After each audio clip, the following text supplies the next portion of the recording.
over to our chair for today, Graham Wilkes. Thank you. Thank you, Ali, and welcome everyone to this webinar. So just briefly to introduce myself, I'm Graham Wilkes. I'm the Chief Medical Officer for Connect Health and have been for 15 years. So I'm a consultant in sports and exercise medicine, previously a GP, and as well as working in the NHS for Connect Health as a sports and exercise medicine consultant. I also work in elite sport. Just left the English Institute of Sport after 19 years work with them. I worked for 15 years as a Premiership rugby doctor, and I've been lucky enough to go to the last 3 Olympic Games with Team GB and was recently the Chief Medical Officer for GB Diving. And the reason I mention those things is that the variety in all the teams that I've worked in has been the real spice for me. And that's very much what we're talking about today, how we can bring different professional groups together to get the outcomes that we need, and particularly in the current environment in the NHS. So just a little bit about these webinars.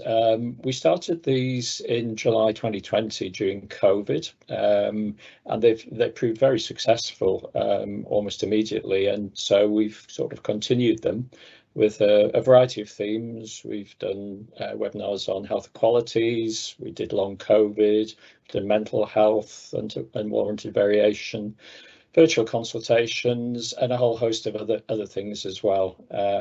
And just to make you aware, and we'll mention at the end, the next one, if you're interested, is covering community rheumatology, and that's on the 20th of July.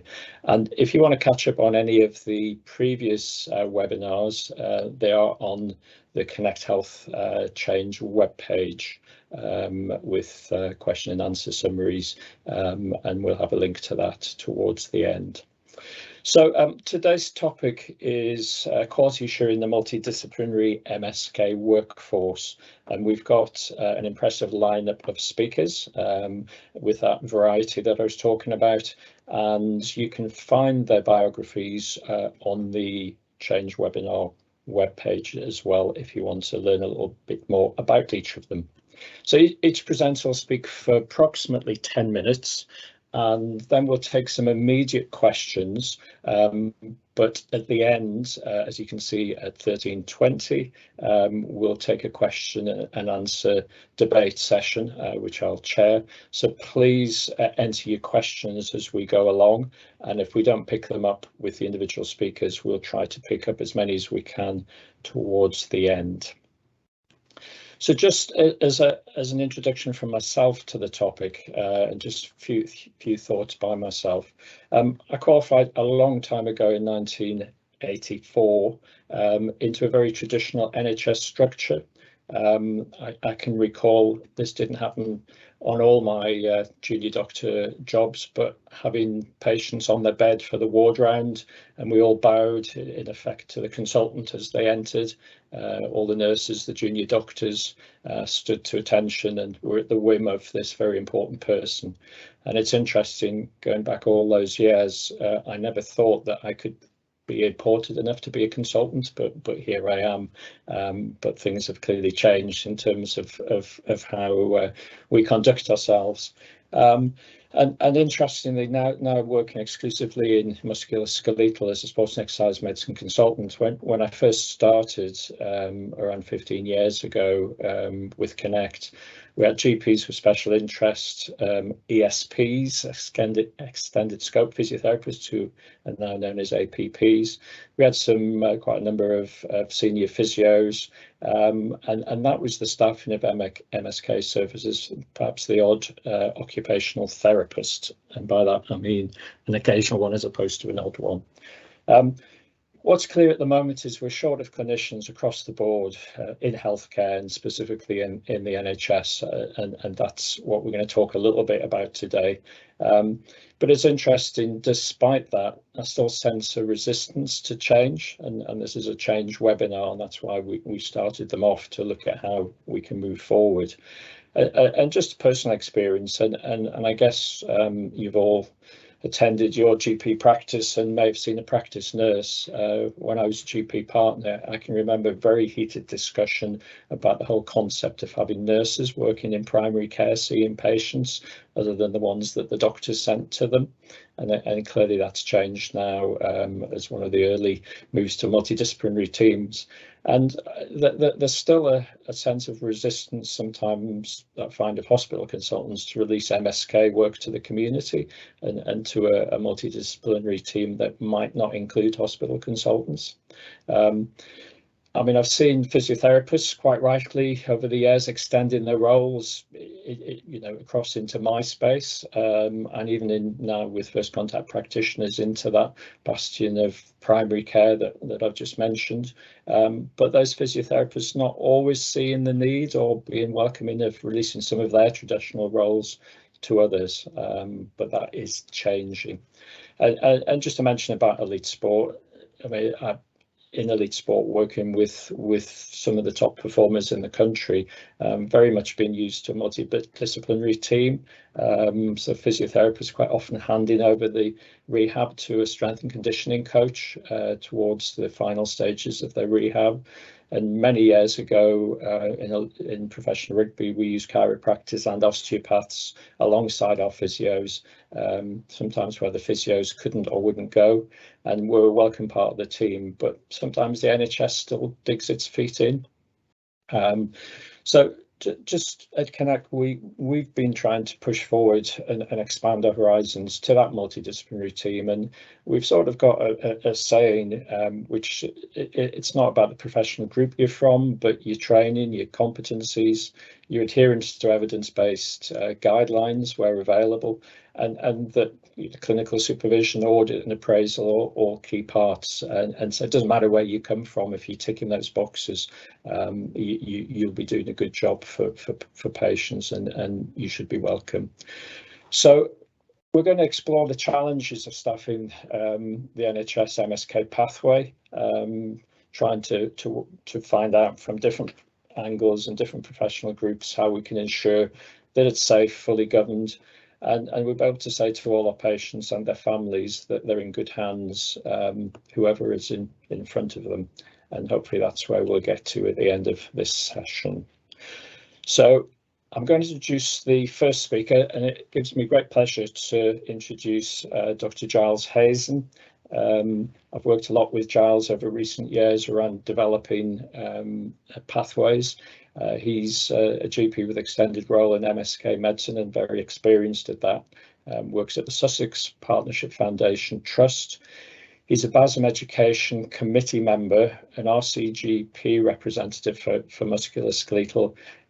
He's a versus arthritis core skills trainer, and putting that all together, he's very well qualified to talk about developing GP standards and GP with extended role education and accreditation. So I'll hand over to Giles. Thank you. Thanks very much, Graham. That's a very flattering and probably overdone introduction. I never quite recognise all of that, but I am at my heart a jobbing GP, and that's really how I'm sat in front of you guys today, is to talk about a little bit about what's going on with supporting GP training and education, and particularly into advanced roles as GPs in the musculoskeletal community. So Graham's given me a good intro. Let's move on to the next slide, please. I think I've got, yeah, I was so keen to get the point across about what I'm going to be talking about. I said it twice, but this is really just my journey into this. As I said, I'm a jobbing GP based in the southeast. Worked as a GP partner for a few years before developing my own interest in musculoskeletal medicine, having previously done a bit of orthopedic surgery and bits and pieces like that. As I went into it and I started to hear more about the role which was described as a GP with a specialist interest, or a gypsy, I started to look into this as a career pathway, and then in the last few years have actually gone into that, where I now work 2 days a week in the community chronic pain clinic, as well as continuing to work as a GP and doing a bunch of education as well. But one of the big problems I faced was just starting out, that tipping point a lot of us have had in our careers, where you develop an interest in a certain area, you've got your existing role, and it's a seesaw, isn't it? And as it tips in favour of a change in direction, there are real questions about how do I go about becoming a gypsy, how do I go about getting the supervision, the support, and that was lacking. So really what you had was an immense variation across the country of different GPs calling themselves gypsies with a range of different qualifications, a huge range in experience, which meant that it was often quite challenging to move into that field and very much dependent on forging relationships and friendships and persuading somebody to be your supervisor. And whilst that is still the case, great strides have been made to address that. And of course, I did that fatal thing of saying, well, why hasn't anybody really looked into this? And why haven't we developed more of a framework around this? And of course, guess who got the job? Muggins here decided I'd put my head above the parapet to try and push the agenda on a bit. So next slide, please. This all develops out of the NHS long-term plan, where the role of GPs with a specialist interest, was supported and encouraged. And it was this move to introduce this and expand the multidisciplinary team, and recognising the need for people, including doctors, to broaden the scope of their practice. So if we move on to the next slide, what we saw was the Royal College of GPs coming out to say, okay, well, we need a little bit more clarity around the role of gypsies. And actually, the term gypsy, which always sent my mother's heart aflutter when I told her that I was becoming a gypsy for all the wrong reasons. Actually, what we wanted to do was see this role move from, as the name suggests, using musculoskeletal practice as an area of interest, to being actually something that is formally an extended role. So part of what the Royal College of GPs has said is actually formally recognising this as a GP, somebody like me working as a GP with an extended role. So by definition, this is beyond the scope of your normal practice, beyond what a normal GP might undertake, and it requires it to have supported levels of training, accreditation as a result of that. Now, clearly, it recognises there are GPs that, like me, have been doing this for a few years, as well as those coming into it. So there's a very broad framework out there. But what we needed to do was see how we can develop that specifically to GPs working in musculoskeletal care. And thankfully, what we've had is a great example of those that have gone before. So if we go to the next slide, please.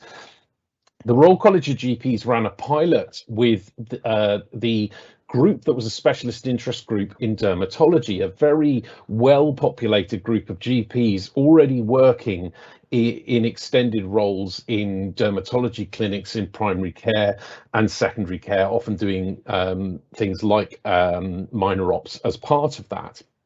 So there was this pilot that was initially funded and ran by the Royal College to look at a process of accreditation of GPs working in extended roles in dermatology, and that proved very successful. As a result of that sort of provides a bit of a template for other groups, such as GPs with a specialist interest in musculoskeletal care, but there are others as well, whether that might be in obstetrics and gynecology, in mental health. There are a range of other of clinical fields in which GPs might work in extended roles. So dermatology have been the first, and that's now transitioned over to the accreditation process has been taken over in perpetuity by the British Association of Dermatologists. And after a brief lull through COVID, that process has now been gearing back up into action. And so it's a very useful thing to watch and follow. Next slide, please. So seeing what's come before, what people like Graham, myself, and many other interested groups, predominantly based around organisations like the Primary Care Rheumatology Musculoskeletal Medicine Society, try saying that after a couple of pints, the Faculty of Sports and Exercise Medicine, and the British Association of Sports and Exercise Medicine. They formed with the support and more recent endorsement of the Royal College of GPs. They helped us all develop as a working group a framework for GPs wanting to work in an extended role. And that covers two separate but overlapping roles, captured by the diagram on the left, which is recognizing that there are core additional capabilities and skills to work as a GP with an extended role in musculoskeletal medicine. So that might be a GP working in, for example, and it rather depends on where you are in the country, the way these clinics are set up. So that might be an undifferentiated MSK clinic. It might be a knee pathway. Where I came up in MSK, we had anatomically defined pathway. So I worked for a while as a spine advanced practitioner and went through the same competency framework as my colleagues from a physiotherapy background. So you'll have clinicians working in clinics like that, and as I am now in a chronic pain clinic, and then separate but overlapping are GPs working in a rheumatology setting. So that might be secondary or primary care clinics, where there is a massive overlap in terms of capabilities and skills, but there are additional skills that are required to work as a specialist GP in rheumatology. So the framework has tried to capture that by getting input from organisations like the British Society of Rheumatology, and what we've ended up with is separate curricula which enable somebody working in rheumatology to identify the additional specialist skills to enable you to counsel somebody about DMARDs effectively, or more specific details around the management of inflammatory arthritis. So within the framework, we've also then, it seems that we've inspired a lot of interest in GPs working in extended roles, not just in what we define as musculoskeletal care or rheumatology, but there are GPs who have for a long time worked in things like team sport.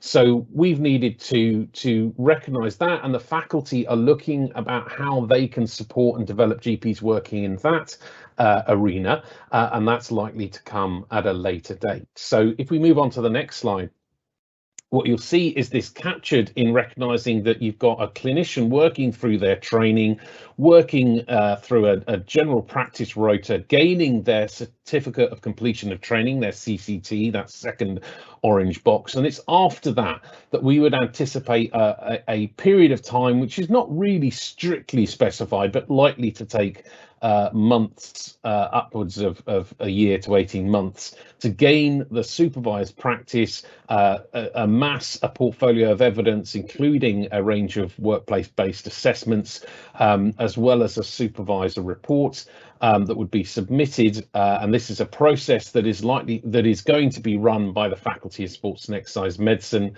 and that's the exciting next step. So if we go to the next slide, please.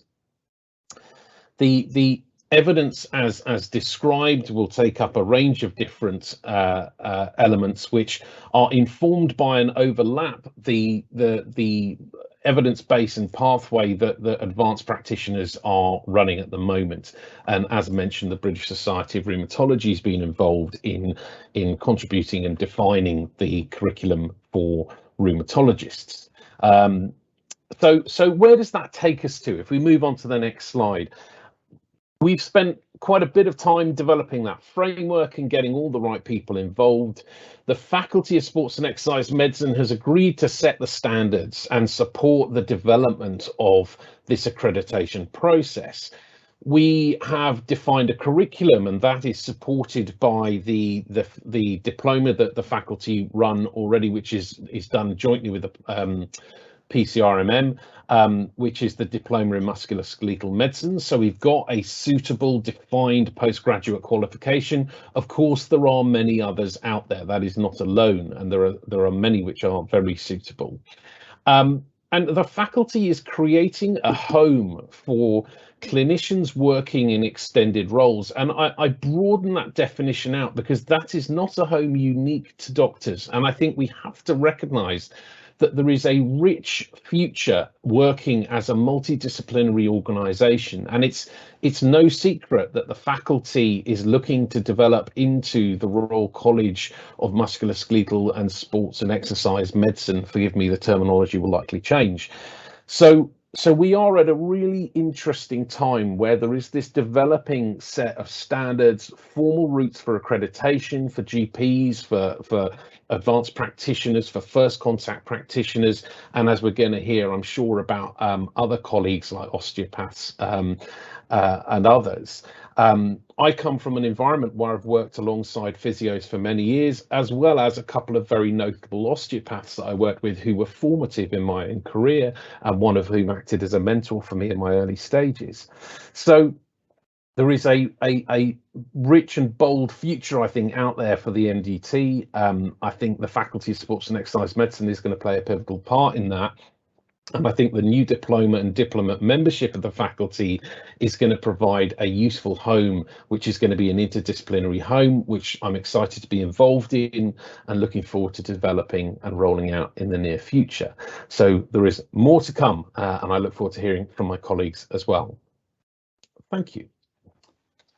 Thank you very much, Giles. So just if I can pick up on a question, you mentioned about Royal College, and I didn't mention earlier that I'm on the faculty council of the Faculty of Sports and Exercise Medicine.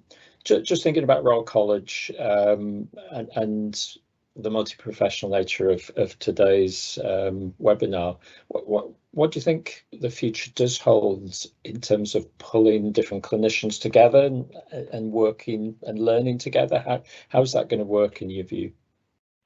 Well, I think it's really important, and webinars like this really highlight the fact that actually there's a massive overlap in terms of aspiration and direction of travel, isn't there? So, you know, for those of us who've been sort of on the sidelines watching things like MSK reform and directions of travel from the field of osteopathy, is that we're all working towards a defined set of standards, you know, striving for clinical excellence, for uniformity of care, for reducing variability. So I think the great setup is that we're all working along the same lines.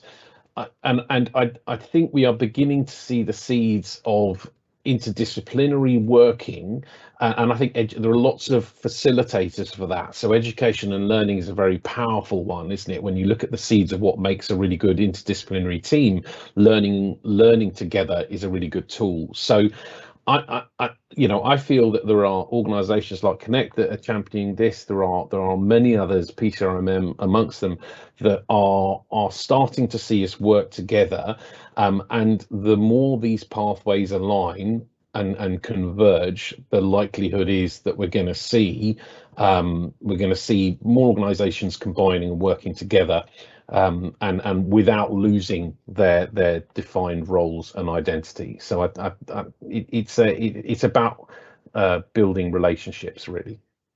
Okay, thank you. So just before I move to Uzo, just very briefly, somebody's asked the framework that you've outlined. Is that shared? When will it be available for others? Yeah, so all of that information and many other resources are going to be available through the website, the Faculty of Sports and Exercise Medicine website, and there's going to be a defined area for diplomate members with a load of resources as well. So that is all going to be shared. Keep watching in the next few months. Excellent. Thank you, Giles, for that, and looking forward to your contribution to the panel later on. So we'll move on now to the next speaker, who's Uzo Egiogu, Associate Director of Clinical Excellence at MSK Reform, and he's going to talk about MSK rehabilitation standards for physiotherapists. Where are they and why do we need them? So over to you, Uzo. Thank you. Brilliant. Thank you very much. Can you hear me? We can, thank you. Loud and clear. Excellent. Excellent. So thank you very much for having me on this webinar, firstly, and thank you to the listeners for obviously checking in. So MSK rehabilitation standards. Can we move to the next slide, please, if that's okay? Okay, so why do we need rehabilitation standards? Clearly, it's obvious. I think for most of us, we're all healthcare practitioners, and we understand intuitively why we need standards for all things we do in our professional lives. But from a rehabilitation and a physiotherapy perspective, fundamentally, it ensures quality assurance for patients. Okay, and that obviously is, you know, the key aim of rehabilitation standards. But also, it helps to reduce unwanted variation, and we see a significant amount of variation within physiotherapy. You know, you only need to look at, you know, how low back pain is managed across regions, across hospitals, and also in between and also within clinicians. Potentially, it can help with cost effectiveness, but really what I want to focus on for today's presentation certainly is about the career pathway for physiotherapists. So rehabilitation and physiotherapy standards fundamentally provides a career pathway for physiotherapists interested in musculoskeletal rehabilitation. Next slide, please. And where does that come from? In essence, it comes from education. Education. And that's a formalized education in musculoskeletal practice. And I say that with passion, because at this moment in time, as a profession, I don't believe that we have this formalized structure for MSK education within our profession. Now, our colleagues in you know, our athletic trainers, our sports rehabilitators, our sports therapists, our osteopaths and such like, they have a very formal education in musculoskeletal practice. And that's really important for us as a profession. We need to get to grips with our education in musculoskeletal practice. And I say that, you know, quite deeply, really, because, you know, as you can see on this slide here, in order to deliver excellent musculoskeletal rehabilitation, okay, fundamentally it comes down to education. Next slide, please. And let's take a very practical example. Okay, so let's look at the career trajectory, okay, for a musculoskeletal physiotherapist. So we start as band 5 physiotherapists, okay, as junior physiotherapists. Okay, we've done a undergraduate degree, which effectively is a very good undergraduate degree, but it prepares us for a multitude of specialisms. Okay, for the vast majority of us, we'll spend, you know, maybe 2, maybe 3 years as junior physiotherapists, okay, going around the specialities. Not all, but, you know, certainly, you know, many will go through at least 3 to 4 specialities before they decide that actually what I wish to do is I wish to become a specialist in this particular area, whether it's a respiratory care, whether it's musculoskeletal practice, whether it's neurology or whether it's pediatrics. But let's stick with musculoskeletal practice and let's understand the current state of this situation. So the well-meaning physiotherapist then decides that, well, actually, I like musculoskeletal practice, and therefore I would like to specialize in this area. So how do they become that specialist in this area? Well, essentially, in order to become a band 6 physiotherapist, okay, in the health service, it's based upon an interview for the most part. It's an interview, and it's a structured interview. Okay, now, if they're lucky or unlucky, depending on your perspective, there may be a practical exam during that interview. But that's where it ends, in essence. So we have essentially a band 6 physiotherapist that's at the start of their career in musculoskeletal practice. Okay, we wouldn't expect them to know everything that they need to know, but they're at the start of their career. But the fundamental rub here is there is no expectation for them to develop a formal education in musculoskeletal practice, unlike our colleagues in sports therapy, in sports rehabilitation, athletic trainers, osteopathy and chiropractors and such like. In order to move up the ranks, say to a band 7, again, it's an interview. And often it's time served, unfortunately. Now, this may seem like I am, I'm being quite negative about our profession. No, actually, I'm not, because I think this is a great opportunity for us, okay, to move forwards. Okay, but the key take home is other musculoskeletal practitioners have a very formalized education in musculoskeletal practice. Now, it's not to say, that actually there isn't a lot of additional education and additional knowledge that we don't gain, okay, along the way during our rotations, moving from various rotations to another, and also during our undergraduate training. But there is a key distinction when we move into musculoskeletal practice, that we do not have that formalized education, which is why I think we need. Next slide, please. So where are they? These formalized, they are there. They are there, actually. So we have as an example, we have IFON, the International Federation of Orthopedic and Manipulative Physiotherapists. They are a special interest group within the World Congress of Physiotherapy, who specialize essentially in musculoskeletal physiotherapy and rehabilitation. Okay, so what they have is they have a very comprehensive education in musculoskeletal practice and also rehabilitation to a lesser degree. But the key take home here is they have an educational framework in musculoskeletal practice after somebody has essentially moved out of their junior rotations and has decided that they wish to, in essence, become a specialist in this area, which is what we're all aiming for, and that's what patients want from us.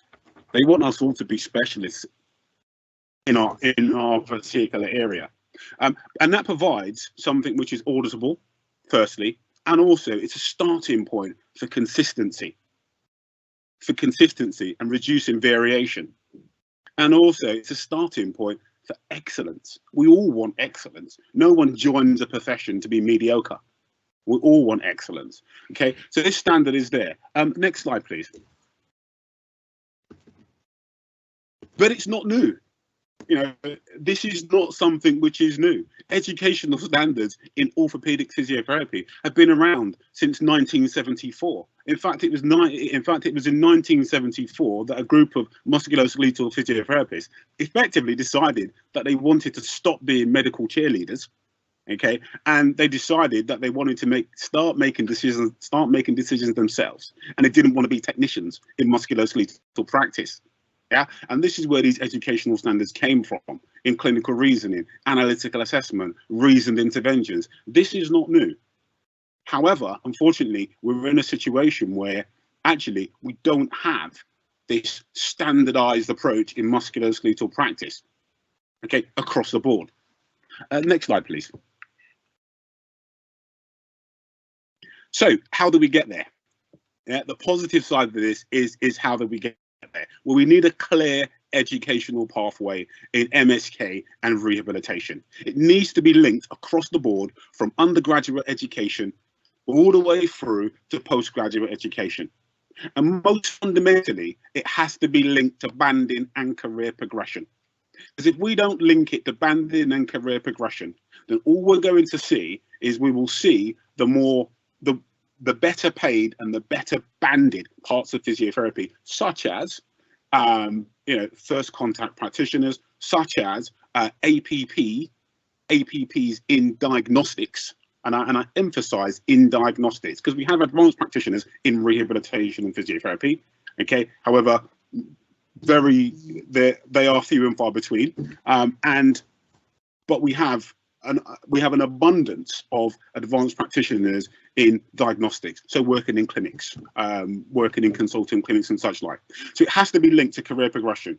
And if we have this standardized pathway of rehabilitation where we can actually say at this standard, okay, this is the competency level and the skill level and the expertise level that this particular clinician is working at, and it's structured and it transitions from undergrad all the way through to postgrad.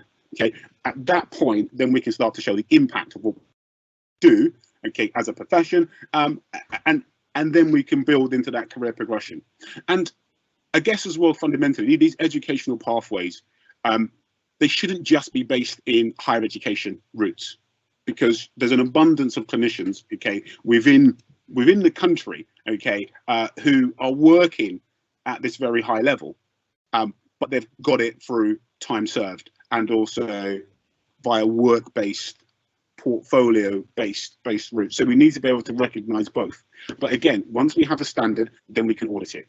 Once we can audit it, okay, then we're in a really good place. And I guess, you know, really to wrap it up, this needs to be agreed nationally. It needs to be agreed nationally, endorsed by Health Education England and all special interest groups with no dissent. That way, if we do that, then this is how we will start to improve musculoskeletal care within physiotherapy. And also, you know, more fundamentally, and it's probably quite controversial, that once we have an agreed standard of education, which we can then fit into an agreed pathway, at that point, we probably can start to call ourselves musculoskeletal practitioners, as opposed to I'm a physiotherapist, I'm an osteopath, I'm a chiropractor, I'm a whatever, you know, because we've got agreed standards. Next slide, please. Thank you for listening. Thank you very much, Uzo. Just can I pick up one question from myself? You talked about physiotherapists being rehabilitators. Do rehabilitation physiotherapists need to be diagnosticians as well? I mean, this gets to the heart of a split that's we've been looking at, yeah, between almost like two tiers of physios, the APPs and the rehab. You know, should rehab physiotherapists just do rehab, or have others do the diagnostics? I guess is the question. A very good question. In a nutshell, yes. In a nutshell, a physiotherapist who has an interest in rehabilitation also needs to be a diagnostician as well. And that may or may not be controversial, but you know, and let me give you a very practical example. Okay, so 2 weeks ago, in our rehabilitation gym, a patient is referred to us with bilateral tennis elbow. Okay, that bilateral tennis elbow, after a neurological examination, it turns out that she has upper motor neuron signs. I don't think I need to say any more.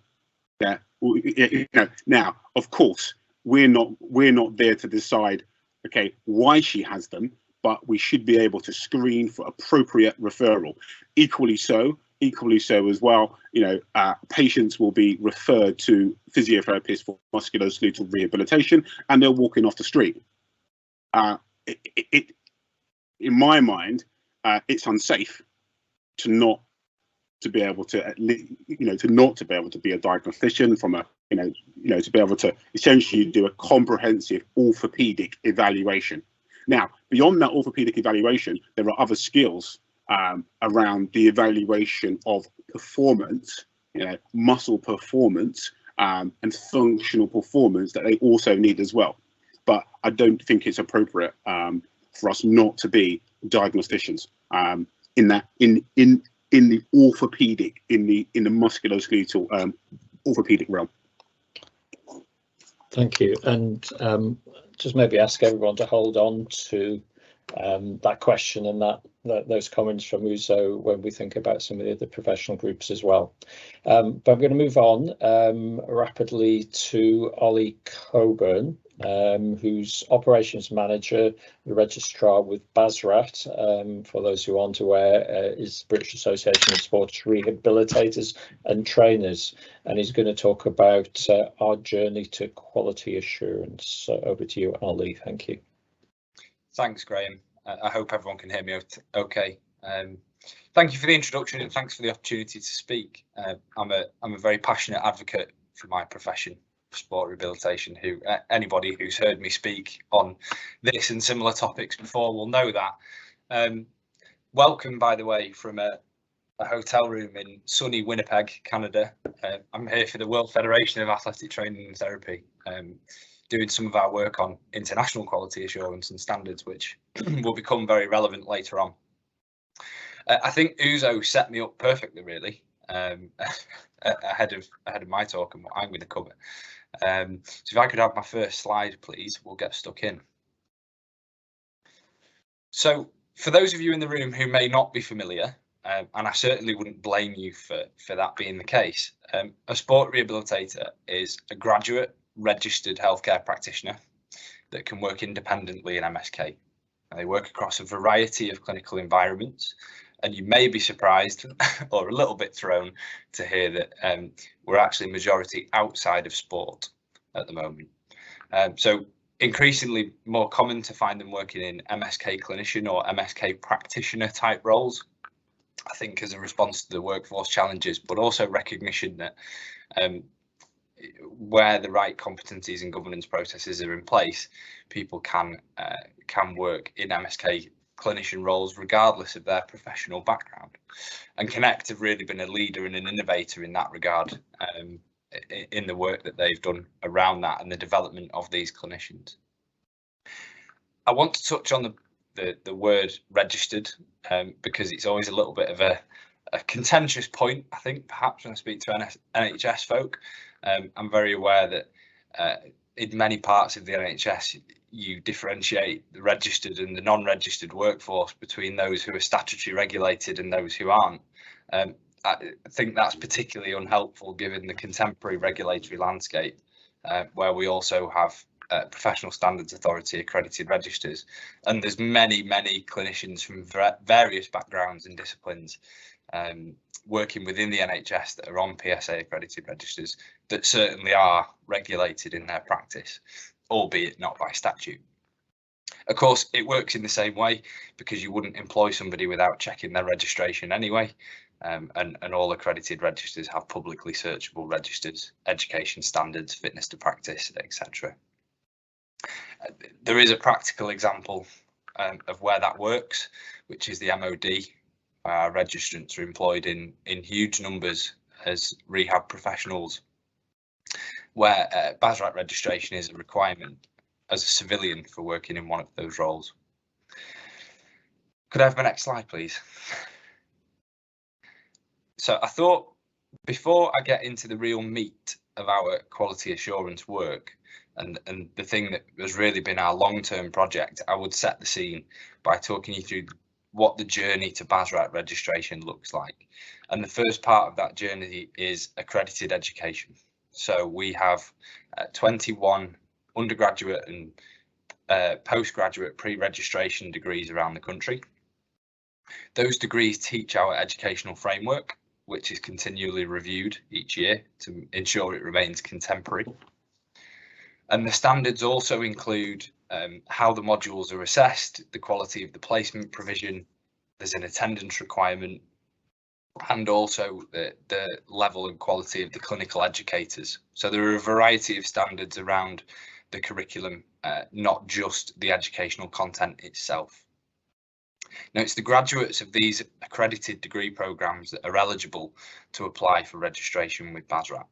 So it is standardised, our registration. You can't rock up with a similar qual and chuck an application in.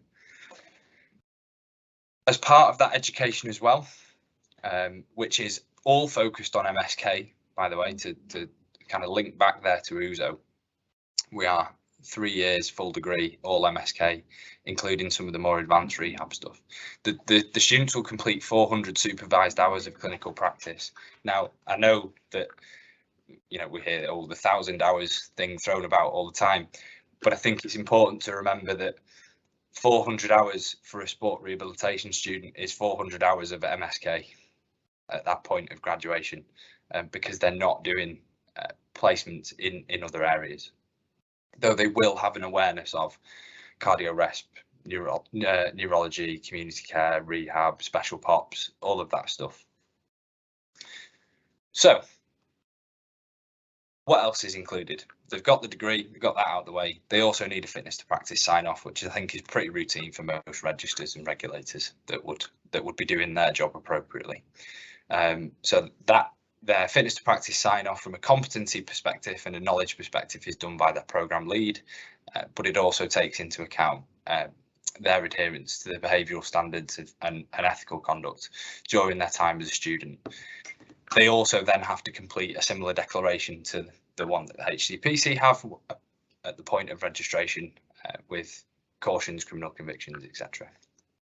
Now, what we're really here to talk about, because I've only got a few minutes left, our registration exam.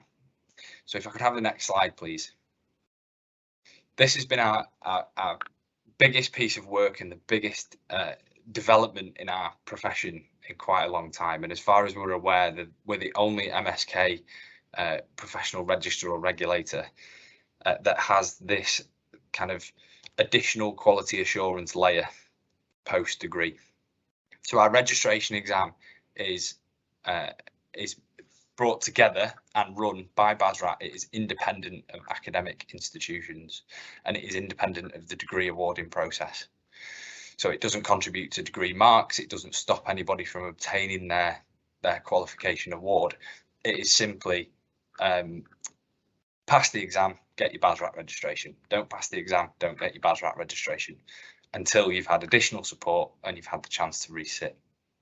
Now, the exam is aimed at identifying a minimally competent and safe practitioner. Okay, so we're not looking for world beaters necessarily, but we are putting these people in front of the public. So we need to know first and foremost that they're safe. And we want to know that they will be effective and competent in treating the musculoskeletal patients that they find themselves in front of. So if we could go on to my, actually hold that one up just while the sample questions there. So you can see a sample question. I would hope that any clinicians in the room would know the answer to that if you are minimally competent and effective. The exam consists of 100 of these questions. They're randomly assigned from a bank of questions, multiple choice over 2 hours. The exam's done online. It is moderated by video, but also through the software that we use. So for example, once you're in the exam, it doesn't allow you to open other windows so that you can do Googling and everything else. The time allowed for the exam as well is also prohibitive for people cheating and looking up answers, because you simply wouldn't be able to answer enough questions to pass. Okay, next slide, please. Why have we done it? So there's a few things here. Firstly, it's fulfilling our role as a regulator in protecting the public. Once somebody is on our register and they've got their insurance and everything else, they're free to go out and work independently. Okay, not everybody enters workplaces with internal clinical governance structures. Some people might go off and set up independently in practice. They might go into lower level sports teams where there's a lack of supervision and things like that. So we want to do everything that we possibly can as a regulator to ensure that people are safe when they go out to practice post-graduation. Second, it's an obvious one. It's our commitment to quality and demonstrating that quality of the people on our register through them being able to pass this exam. Third, is as a small profession, we kind of have to earn our spot on the team. We're the new kids on the block, and we do have a point to prove in MSK, and hopefully the exam will go some way to doing that. And fourth, and the reason why I'm in Canada currently, is part of our international working arrangement with athletic trainers and athletic therapists globally, and reciprocal recognition of each other's education. So for example, you can train in the UK, sit the certification exam for the US or Canada, and come and get your license to practice over here. And that's all reciprocal. So there's now an international standard that we're working to. Development, I'll fly through very quickly. Questions are written by subject matter experts. That feeds into the bank. Each question must have 2 supporting references, so they are evidence-based questions, not just plucked out of thin air. They're then psychometrically assessed and scored, and the combined scores are averaged out, which gives a pass mark for the paper. So the pass mark will fluctuate dependent on the questions put to the candidate. If you get hard questions, lower pass mark, and that's how it works. There's a lot more information on the development on our website. to talk you through the whole development process would take me a lot longer than I've actually got. In terms of anticipated benefits, that's my last point. Confidence mainly amongst employers, policymakers, commissioners, that they're choosing somebody with good MSK knowledge that is safe and competent in front of patients. And by choosing someone on our register, that's what you're doing. If you could skip to my last slide, because this is my offer of help. I'm sure people will have questions, which I'm more than happy to answer. So there's my contact details. Please get in touch with me. I'll give you as much of my time as you need to help get our profession out there. So that's my offer. And I'll wrap up. I'll leave the rest for Q&A. Thank you, Ollie. Well, I'm sure there will be questions, and indeed they are. We'll come back to. Can I just ask one and ask you to be as brief as possible? So you've talked about this as almost an entrance qualification into BASRAT. How do you maintain the accountability after that? Yeah, so we have, in terms of accountability for our registrants, there's a CPD audit process, much like any of the other statutory regulators that you would imagine, and fitness to practice processes. What we're actually doing is trying to take a preventative approach. So BASRAT is about to launch its own virtual learning environment in which we will put education free of charge out for our registrants that they can partake in, and that education will be based on trends that we're seeing in fitness to practice of issues that are arising. So we're trying to be preventative and head things off. BASRAT as an organisation is accountable to the Professional Standards Authority, so we undergo regular reviews to ensure that we continue to meet their standards. And essentially, if we say we have a system and a process that we implement, they make sure that we're doing that in the right way. And that's where BASRAT is accountable as well. Okay, thank you for that, Ollie. And I think you may not be the first from overseas. I think we've had someone from Australia, but thank you for making the effort to join us from Canada. I'll move quickly on to Matthew Rogers. So we've heard from a GP, physiotherapist, and sports rehabilitators. So Matthew's head of professional development at the Institute of Osteopathy, and going to talk around providing the highest standards and ongoing workforce development. So over to you, Matthew. Brilliant, thank you very much. So as I've been introduced already, my name is Matthew Rogers, Head of Professional Development for the Institute of Osteopathy, which is the professional body for UK osteopaths. I've been asked to speak about quality assurance in osteopathic practice. A bit about me first. So as well as working for the Institute, I'm also practicing osteopath myself. I've been practicing about 20 years. For 10 years of that, I worked as a Band 7 and 8A osteopath in the NHS in an MSK department. I also hold a fellowship with the National Institute of Health and Care Excellence. Next slide, please. So osteopaths such as myself have been working in the NHS for well over 25 years now. But awareness of that amongst NHS commissioners and providers is quite limited, to the extent that this report that was published in 2020, it was put together by a number of senior NHS managers and chaired by Professor Adrian Newland, CBE, concluded that awareness about osteopathy amongst NHS commissioners and providers is actually very limited, particularly with respect to service models and the fact that osteopaths can provide workforce supply solutions for NHS providers. Next slide, please. So with that in mind, before we talk about quality, what is osteopathic practice? Well, osteopaths are highly trained allied health professionals. So the profession was awarded AHP status by NHS England and Improvement back in 2017, partly as a way of recognising the impact that osteopaths are already having in NHS services. They're particularly known for expertise in care of clients with musculoskeletal conditions. There are obviously other elements of practice that osteopaths can work in as well, such as sports, elite sports, paediatrics, gerontology, chronic pain, occupational health, and a variety of others. And those are all supported by postgraduate training. Osteopathy is a statutorily regulated profession. It's regulated by the General Osteopathic Council, the GOSC. The GOC is one of the 9 statutory healthcare regulators in the country. That also includes the General Medical Council, Nursing and Midwifery Council and others. And they report to the Professional Standards Authority in exactly the same way and are encouraged to ensure the exact same degree of patient safety as the other healthcare regulators. So that ensures quality in osteopathic practice. To join the register, all osteopaths need to maintain their own insurance. They need to deliver on certain CPD requirements after qualifying in elements of practice such as safety, professionalism, clinical practice, consent, communications, and others.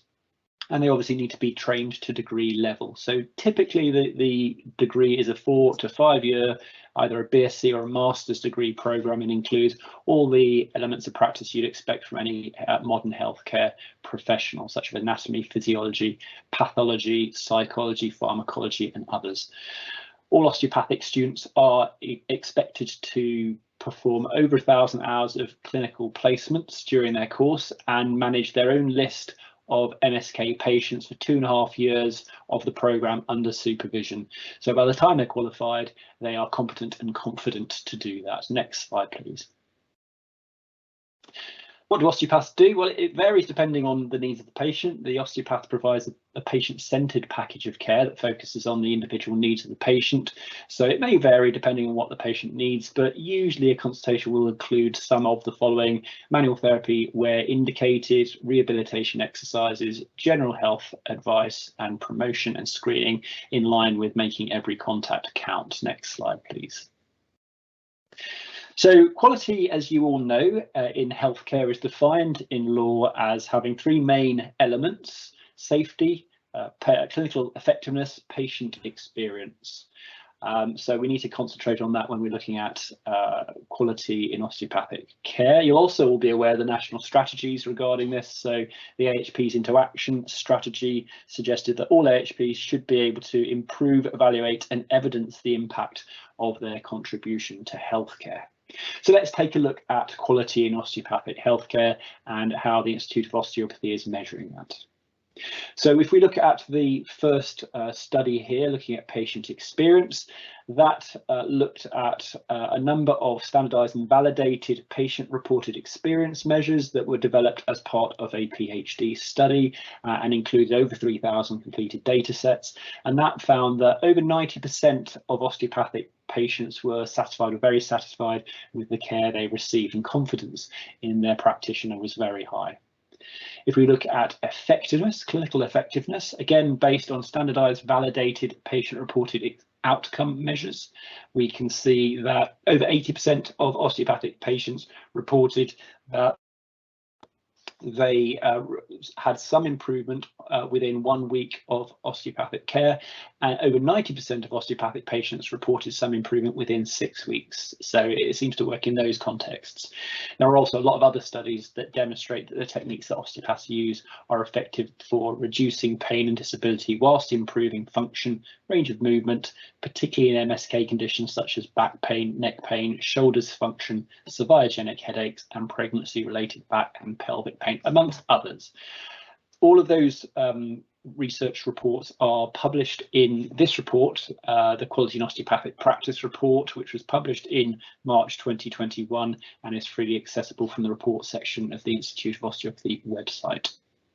When we're looking at safety, this report, which was conducted by Barts and the London School for Medicine and Dentistry, looked at 5 systemic reviews of studies that involved the sort of techniques that an osteopath would employ, and that concluded that osteopaths very much deserve the safe reputation that they have developed. And osteopathy has very good cost effectiveness as well. If you look at studies for osteopaths in primary care, in first contact practitioner roles in the NHS, for example, the return on investment is in the region of £2.30 for every £1 you invest in the service. So what we have here is a safe, effective intervention with a very positive patient experience and good cost effectiveness. And as I said, all the references for those reports are in the Quality in Osteopathic Practice report. Next slide, please. And the type of techniques that osteopaths use are also indicated as something that should be considered for the treatment of lower back pain and sciatica, and obviously osteoarthritis in the National Institute of Health and Care Excellence clinical guidelines. Next slide, please. The Institute of Osteopathy also collects impact reports where osteopaths have collected data to demonstrate value and impact and quality in a variety of different NHS contexts. I know you won't be able to read the report there, so these are again housed on the report section of the IO website. The first report there looks at osteopaths working in a multidisciplinary team with chronic lower back pain patients in primary care. That's study collected standardized and validated outcome measures over a 19-year period, including Oswestry Disability and Visual Analog Pain Scale, which were all clinically significant and had 92% patient satisfaction. The second report looks at osteopaths working as non-medical consultants in a specialist spinal unit in Queen's Medical Centre in Nottingham. Again, that collected 9 standardized validated outcome measures, including EQ5D and Oswestry, over a 14-year period. With respect to effectiveness, over 83% of patients reported the intervention had helped or helped a lot. With respect to patient satisfaction, again, 96% were satisfied or very satisfied. Safety, therapeutic complications were very low at 1.2%, and there were no serious adverse reported events. And of course, it reduced the strain on surgical colleagues and reduced costs for the system. Next slide, please. This next slide looks at osteopaths working in a primary care first contact practitioner role across London. This pilot had very good results, demonstrated that osteopaths can deliver these services very safely and effectively in a primary care NHS setting. 94% of patients would recommend the service to a friend or family, so that's the NHS Friends and Family test. 78% were successfully discharged with self-management and advice. 97% were managed by the osteopaths without the need to involve the GPs, and only 1% required referral onwards to secondary care. So that hugely reduced strain on primary and secondary care colleagues, and of course very good cost effectiveness. As I said, £2.30 return on investment for every pound invested in that service. In fact, the pilot was so successful that all the osteopaths involved in that pilot were then employed by the trust afterwards to continue after the pilot was completed. Next slide, please. So that's a very brief run through regarding how the Institute of Osteopathy is recording quality in osteopathic practice. If you do want to know more about that, as I said, all the reports are published on that link that is on the Institute of Osteopathic website, the research and report section. And of course, if you want to speak to me directly, that's my contact email address. Thank you very much. That's brilliant. Thank you very much, Matthew. Just a quick question from me, and then we're going to get on to the panel questions and get as many as we can in. So what are the next steps for osteopaths in career pathways and career development? The next steps would certainly be we were currently developing a project that we call Evolving Careers, which looks at mapping all the career pathways that osteopaths could be involved with at the moment and will hopefully be involved with in the future, whether that's in the private sector, the public sector, the charitable sector. And then it's going to be looking at all of the competencies required for each different level of practice, whether that's entry level, more advanced practice or further afield, to try and demonstrate competency and reduce unwarranted variation across those different fields. So that's the next step that we're looking at developing. That's great. Thank you very much, Matthew, for that. So that completes our speaker's initial presentation. So we're now going to go to panel format and try and get through as many questions as possible. So straight on to those. First one, we'll do it in order of presentation. Giles. So a question to you. When will multidisciplinary team working be truly business as usual? That's come in for the panel, and I guess get the others to think about that. There's 4 different professional groups represented here. When are we actually really going to be working together? Oh gosh, that's a really interesting question, and it sort of depends on where you are, doesn't it? Because you could see it as a bit of a kind of carrot or the stick. You know, the stick at the moment is that we're all a bit stuffed in the NHS at the moment, aren't we? There's a massive demand and not enough supply. Therefore, you know, you can see that as a driver for getting FCP roles out there, is that there's just simply not enough GPs.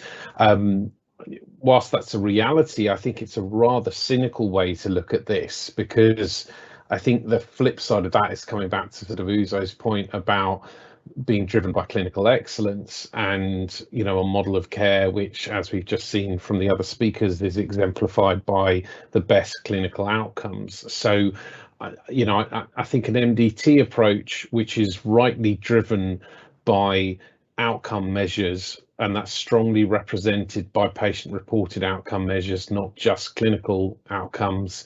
I think it demands a move towards MDT, and I think the financial implications will support that as well. So I think, you know, I think we are already there in the majority of non-surgical management approaches. I think it's slightly variable around the country. But it's you know, I think that model, when I was working as a commissioner of an MDT approach in the community, which was fairly novel when I was a commissioner, whenever that was, 6-7 years ago, is now standard. So you could argue, in terms of the way that services are being commissioned, that is the increasingly the rule rather than the exception.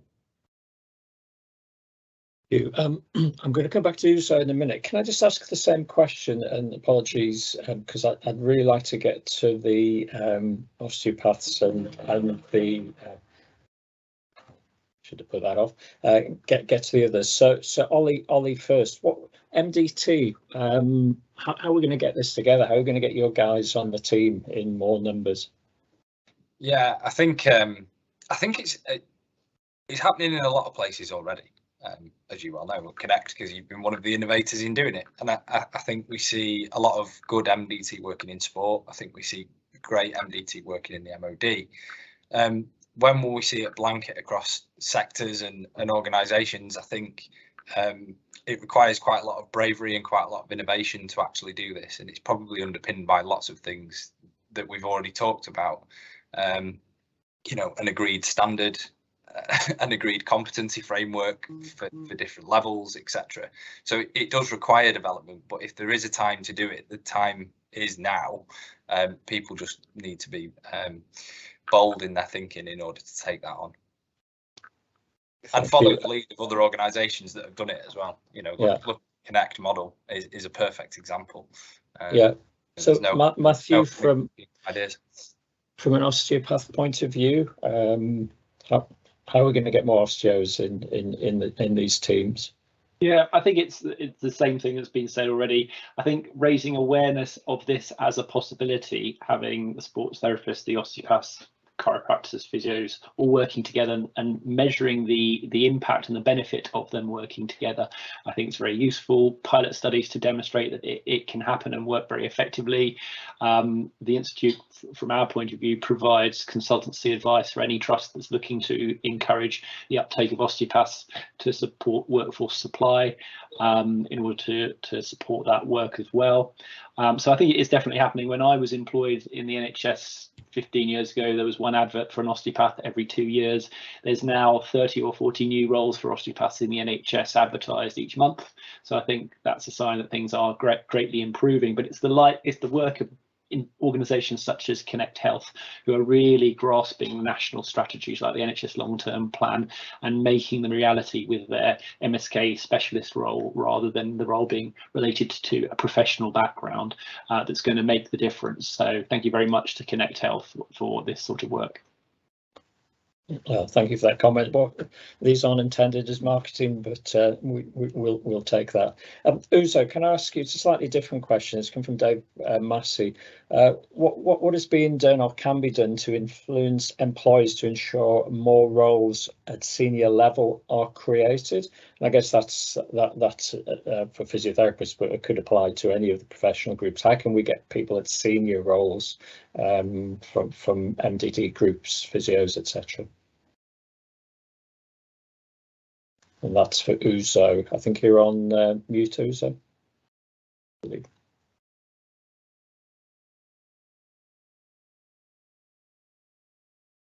Hello. Can anyone hear me? Put your hand up if you can hear me. Yeah, I think Uzo's frozen. I think Uzo's frozen. He's frozen. Okay. Can I put that around the group then? Just very briefly, because we're short of time. Giles first. How can we get? And I guess this is probably going to be about GPs as well. How can we get people at senior roles from all these groups? I think it's proving credibility and worth, isn't it? So I almost see that as the natural consequence of good team working and more evidence of efficacy. So, you know, I think there's something about expectation and training leaders. So leadership isn't something that happens just because you've got experience. You know, it doesn't come just because you've had 10 years or 15 years or whatever it is. So there are things like, so Versus Arthritis has a very good program of supporting leaders and developing leadership. It is not just a defined right of experience. So I think, you know, looking at what makes a good leader and supporting, and that might come from within the different professions, about leadership development programs. Very briefly, Ollie, senior roles.